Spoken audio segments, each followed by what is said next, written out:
Levanta seu braço e louva o Senhor. Diga que Ele é bendito, que é glorificado, que o nome dEle é eterno, que todas as coisas são bênçãos dEle e nada acontece de bom se Ele não agir. Diga que o Senhor é Deus, que Ele é Rei, que Ele nos protege, que Ele envia seus anjos para nos proteger e que quando louvamos Ele fala conosco, Ele fala no nosso meio, Ele nos inspira, Ele nos impulsiona, Ele nos arrasta. Eu te louvo, te bendigo, te glorifico, te exalto, meu Deus, porque Tu és maravilhoso, Senhor, porque Tu és glorioso, Senhor, glorioso. Fala para o Senhor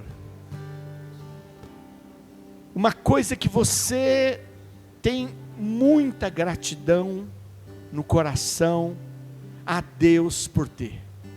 Às vezes é sua família, às vezes são seus filhos, às vezes é o teu trabalho, às vezes é conseguir ter saúde suficiente, às vezes é a sua inteligência. Algo que você se lembre agora e diga: eu te louvo, Senhor. Eu te louvo por ter aberto o céu e derramado a Tua graça. Eu te louvo, Senhor, porque me destes isso de presente. Eu te louvo, Senhor, em todos os momentos. Eu te louvo, apesar de todas as lutas. Glorificado seja o Teu nome, Senhor. Quero te bendizer. E meu irmão, certamente você já passou por dificuldades e já cometeu erros na vida. Diga para o Senhor que você louva Ele até por esses momentos. Até pelas derrotas, pelas surras que Satanás te deu, mas hoje você está aqui. Até mesmo pelos erros que você teve, mas que neste momento agora você está aqui com Ele. Eu te louvo, Senhor. Eu te bendigo, Senhor. E te peço, Senhor, derrama Teu amor aqui, Senhor, para que possamos viver cada dia cheios do Teu amor, Senhor. Todo início do ano, a gente começa com uma oração, que é a oração, inclusive litúrgica, do primeiro dia do ano.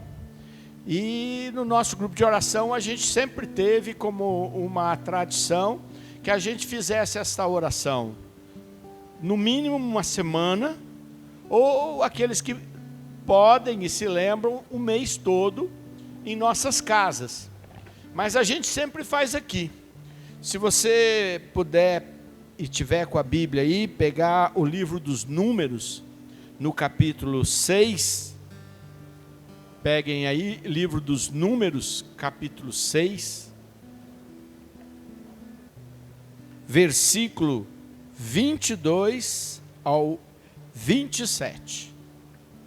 Números, livro dos Números, lá do Antigo Testamento, o último livro do Pentateuco, da Bíblia judaica, não é? Tem gente que pensa que a Bíblia judaica é todo o Antigo Testamento. Vocês sabiam que não é? Não é não. É só os 5 primeiros livros da Bíblia que é a Bíblia judaica, que é o Torá, como eles dizem, que manifesta a presença de El Shaddai, o Deus poderoso, o Deus dos exércitos, né, do tetragrama sagrado, Yahvé. Para eles, é só esses 5 livros. Então tem gente que acha assim: o Antigo Testamento é do judaísmo, Novo Testamento do cristianismo. Não, a Bíblia do judaísmo é a Torá, os 5 primeiros livros da Bíblia que a gente chama de Pentateuco, porque é 5 livros. Depois os outros livros são livros que são considerados do Midrash, quer dizer, livros que orientam, proféticos, e para nós, estes livros, eles têm um valor porque eles apontam para Jesus Cristo. No último livro do Pentateuco, da Torá Sagrada, para os judeus e para nós também, nós temos a bênção litúrgica. E a gente deveria rezar essa bênção sempre. Aliás, a gente deveria ter até anotado, quem sabe enfiado debaixo da cama, não é mesmo? Ali, escondidinho na porta. Tem, às vezes, algumas pessoas que guardam aquela tradição de ter um mezuzá, que é um símbolozinho que você põe no umbral da porta e passa a mão quando sai e quando entra. Não sei se vocês já viram em filmes, filme americano tem muito, e que ele significa assim: eu serei o mesmo que sou fora de casa, dentro de casa. Eu não vou ter 2 caras. Porque com Deus, duas caras não dá certo, viu, gente? Com Deus não dá certo isso. E aí, normalmente se coloca uma oração lá dentro. Essa oração, na maioria das vezes, escuta, ó Israel, o Senhor é Deus, o Senhor é um. Normalmente é esta. Tem lá um rolinho em hebraico ou em aramaico guardado ali dentro. Mas muitos vêm com a bênção litúrgica. Eu gosto quando vem com a bênção litúrgica. Eu tinha em casa, mas já assumiu também. Vamos lá. Versículo 22. Eu vou ler uma vez. Depois nós vamos fazer juntos, rezando uns pelos outros, e incluindo todas as pessoas da nossa casa. Tá bom? E inclusive a nossa casa. E a casa das pessoas que é da nossa família, porque não moram mais com a gente. Nós queremos que essa bênção atinja a casa deles também. Amém? Amém? Nossa, vocês já estão com um amém tão fraquinho. Imagina para fazer. Precisa da bênção mesmo. O Senhor disse a Moisés: dize a Arão e seus filhos o seguinte: eis como abençoareis os filhos de Israel. O Senhor te abençoe e te guarde. O Senhor te mostre a sua face e conceda-te sua graça. O Senhor volva o seu rosto para ti e te dê a paz. E assim invocarão o meu nome sobre os filhos de Israel, e eu os abençoarei. Quem é que vai dar a bênção?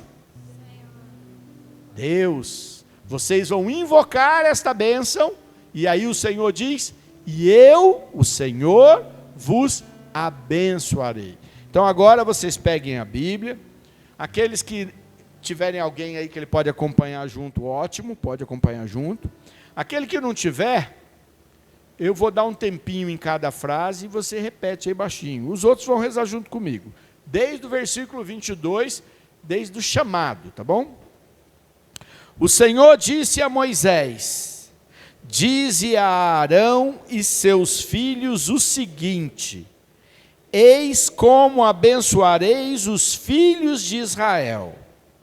O Senhor te abençoe e te guarde. O Senhor te mostre a sua face e conceda-te sua graça.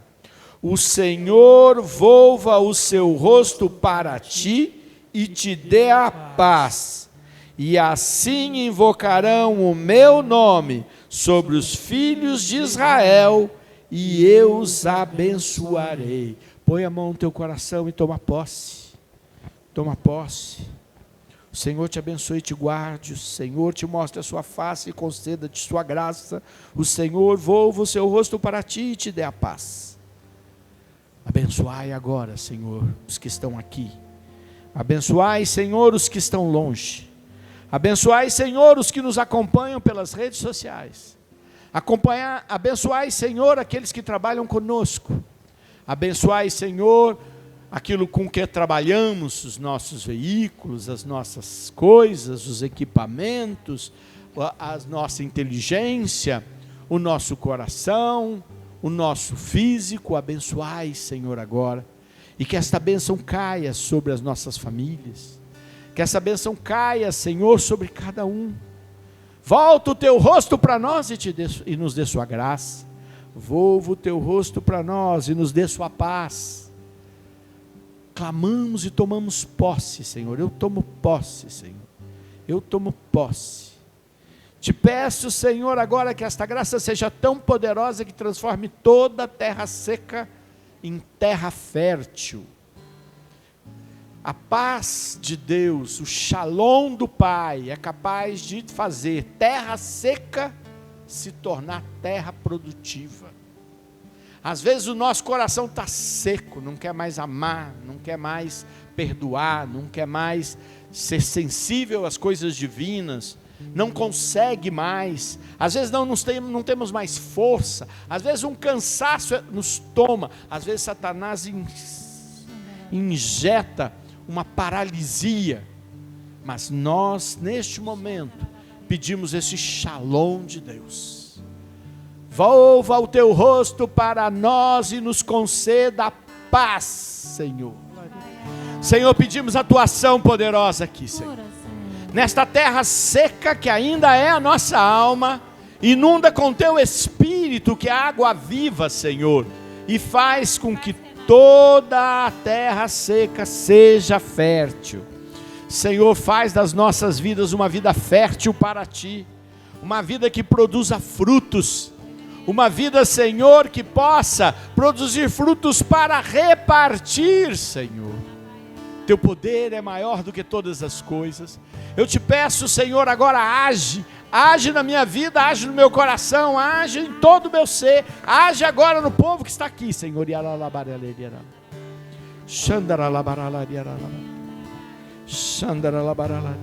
Tem uma história que a gente não sabe se ela é verdadeira ou não, mas os jesuítas acreditam muito que é verdadeira.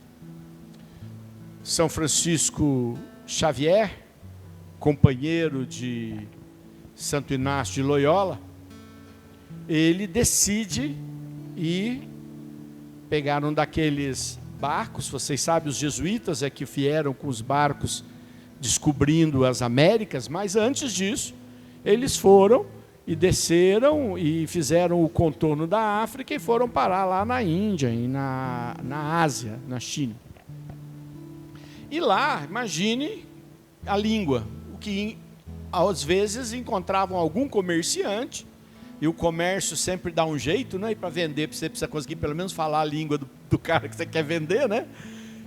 Começaram e conheciam a fé, e aí foram com São Francisco Xavier, na beira do rio. Eles entraram, tem um rio que entra para dentro da China, e aí uma população muito grande, e São Francisco Xavier começou a pregar, mas 80% do que ele falava, ninguém entendia. Os 20% que ele falava, era traduzido, sabe-se lá de que jeito. E aí ninguém dava muita importância, mas ficavam vendo. Ele fez isso um dia, fez isso 2 dias, fez isso 3 dias, até que um dia, reuniu um monte de gente, ouviu, e aí passaram e falaram. Ele recebeu um recado pelo comerciante que estava lá ajudando ele, de que não ia ficar mais lá. E ficou só um parado. E ele falou, então é esse aqui que eu vou falar com ele. E ele ficou falando para aquele homem que estava ali. E os seus irmãos que haviam viajado com ele, os outros jesuítas que haviam viajado com ele, foram embora, cansados. E aí São Francisco Xavier não voltava. E eles, apavorados, chegaram à conclusão, mataram Francisco Xavier.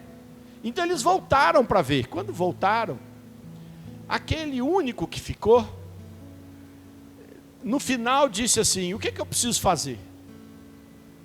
Ele falou, você diz para ele que ele precisa ser batizado em nome de Jesus Cristo. Ele falou, então eu quero esse negócio aí, o que eu preciso fazer? Não, você vem aqui no rio que eu vou batizar você. Ele batizou aquele no rio. E disse que o cara ficou rindo tanto, que ele voltou para ali, para a vila, e o povo voltou de novo e falou para ele, nós queremos esse negócio que faz tu rir desse jeito.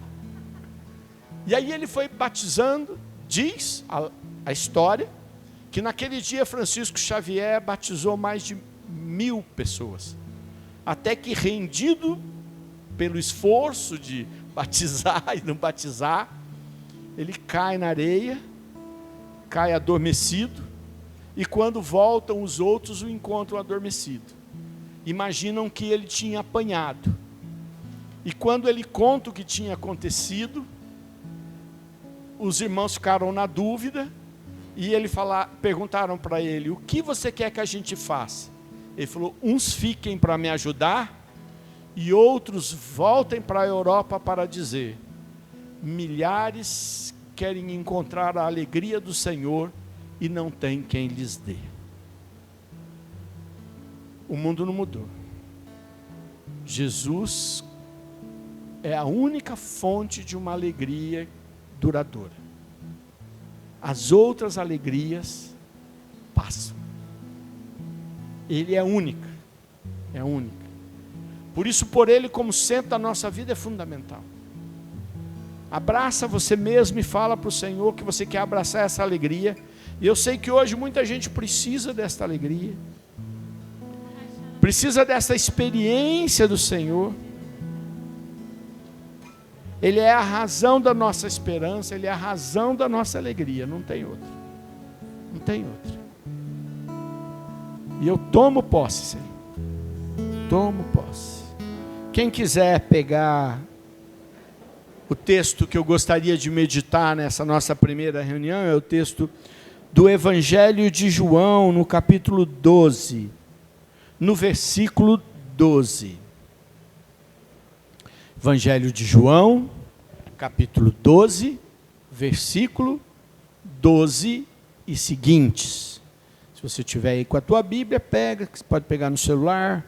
E se você tiver sem a Bíblia, presta atenção, que tem muito valor. Já acharam? Não é? Quem achou diz glória a Deus. Quem não achou diz Deus me acuda. Pois é. Vamos lá, vou ler para vocês.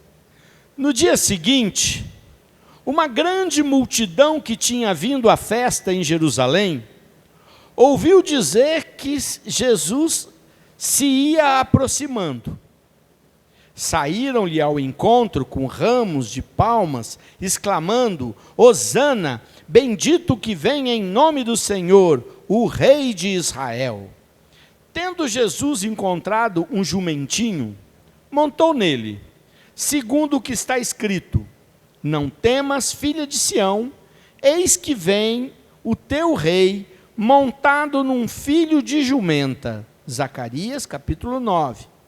Os seus discípulos, a princípio, não compreendiam estas coisas, mas quando Jesus foi glorificado, então se lembraram de que isso estava escrito dele e de que assim lhe fizeram. A multidão, pois, que se achou com ele quando chamara Lázaro do sepulcro e o ressuscitara, aclamava-o. Por isso, o povo lhe saía ao encontro, porque tinham ouvido que Jesus fizera aquele milagre. Mas os fariseus disseram entre si: Vede, nada adiantamos. Reparai, todo mundo corre após ele. Palavra do Senhor. Esse texto, ele é muito significativo porque é escrito por João bem depois. E aí João vai fazendo o quê? Aquele exercício de memória, que é a leitura que as coisas só podem ser compreendidas depois que elas acontecem. Tem muita coisa na nossa vida que Deus falou e fez, mas que a gente só pôde se dar conta depois. Já perceberam isso? Se você não tem percebido isso, é hora de você dar uma olhadinha para a sua vida, olhada para muitas coisas que já aconteceram na sua vida e na sua história, coisas que você não entendeu e que depois passaram por situações que você não entendeu, mas que lá na frente você olha e fala: nossa, Deus estava agindo. Olha, isso tinha a mão de Deus. Que coisa, só pode ter sido Deus para poder ter agido nesse momento. Há coisas que a gente só descobre quando passou. Neste texto, São João está lembrando algo que eles não haviam se dado conta. São João, naquele momento, discípulo de Jesus, um jovem, viu Jesus entrar aclamado em Jerusalém, montado numa jumentinha. Tinha andado num cavalo, né? Mas no jumento fica até meio engraçado, né? Fica até meio cômico o quadro. Mas depois ele olha e fala assim: não é que ele estava cumprindo as Escrituras e ninguém nem se deu conta, mas ele não só estava sendo aclamado. E por que ele estava sendo aclamado? Porque eles achavam que ele era rei? Eles até gritaram que ele era rei, mas eles estavam aclamando ele porque ele havia ressuscitado Lázaro. E, gente, ressuscitar um morto, enterrado há vários dias. Vamos pensar, como é que funciona o velório em Israel? Funcionava naquele tempo. A pessoa morria, família percebia, contratava as carpideiras, que eram mulheres que iam lá para chorar, porque tinha que ficar 7 dias chorando. Por quê? Você não podia correr o risco do morto não estar morto. E a medicina, ela não existia, não tinha. Hoje você fica internado lá, o cara já está morto, fala falência geral dos órgãos. E mesmo assim, é capaz de ficar batendo o coração lá na máquina, não é verdade? Naquele tempo não tinha máquina, não tinha como avaliar se alguma coisa não estava mais funcionando. Então tinha que esperar. Então contratava-se isso, contratava-se esse serviço e esperava-se 7 dias. Terminados 7 dias, levava o morto para um sepulcro, que normalmente era um buraco numa rocha, com uma escavação, como é o sepulcro de Jesus. Claro que o de Jesus hoje, se você for lá ver, não dá mais, porque está todo escavado, construíram uma basílica em cima.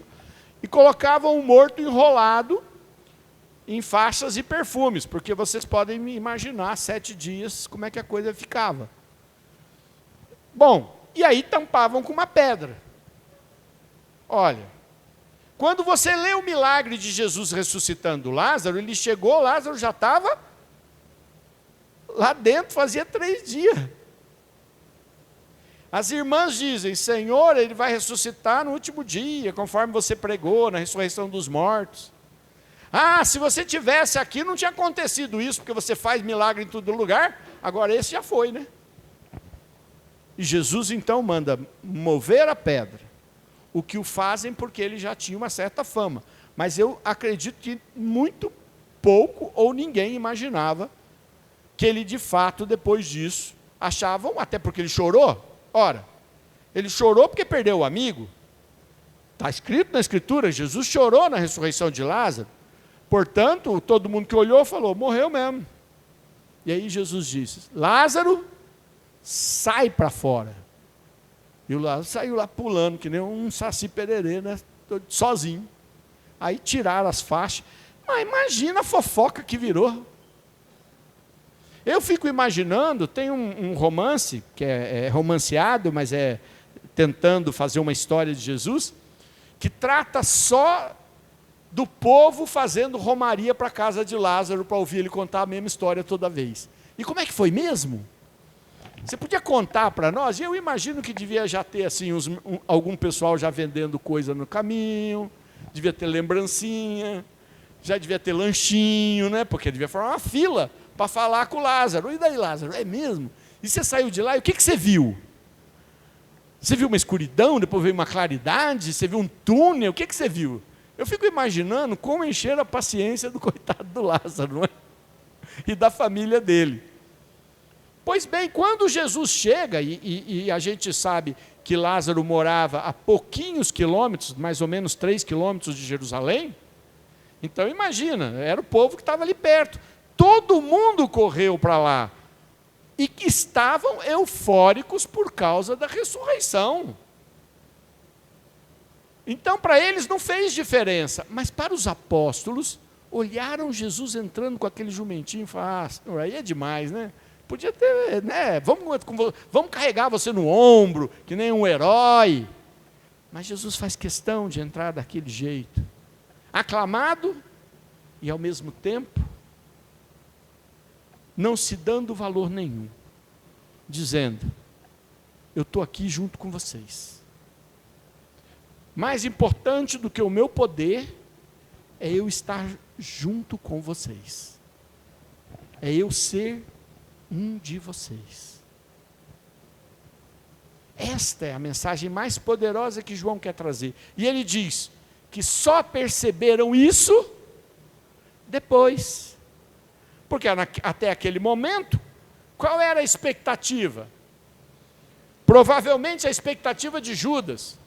Eu vou entregar Jesus, a hora que vierem pegar ele, ele vai fazer vrupt, vrupt, vai aparecer lá uma arma poderosa do céu, matar todos os romanos, e nós vamos começar a invadir Roma e vamos ser o dono de tudo isso. Talvez Judas falava, eu sou o grande agente para promover a libertação. Por que não? Devia ter imaginado. Porque para ele, Jesus ressuscita o morto.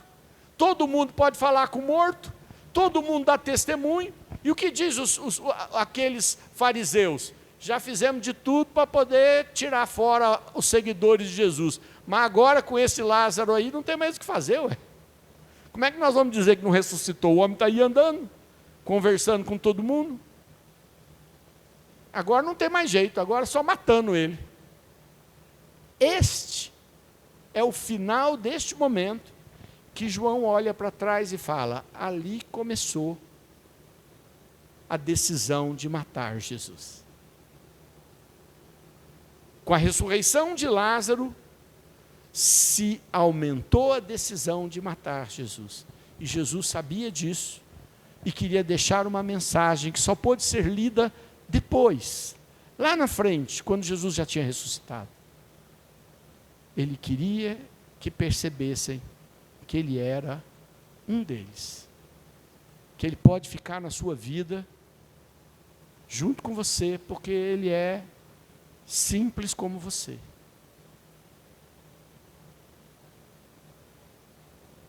A questão é,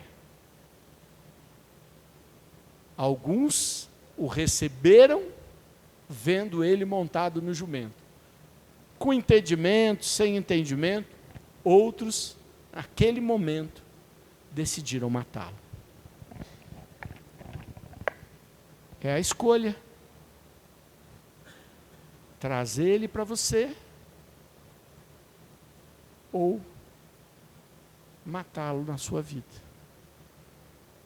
Tenho certeza que aqui todo mundo quer trazer para você. Mas é algo que a gente tem que fazer com a cabeça, igual São João falou, olhando para trás. Que você aproveite para pensar um pouco nas vezes que ele já fez isso na sua vida.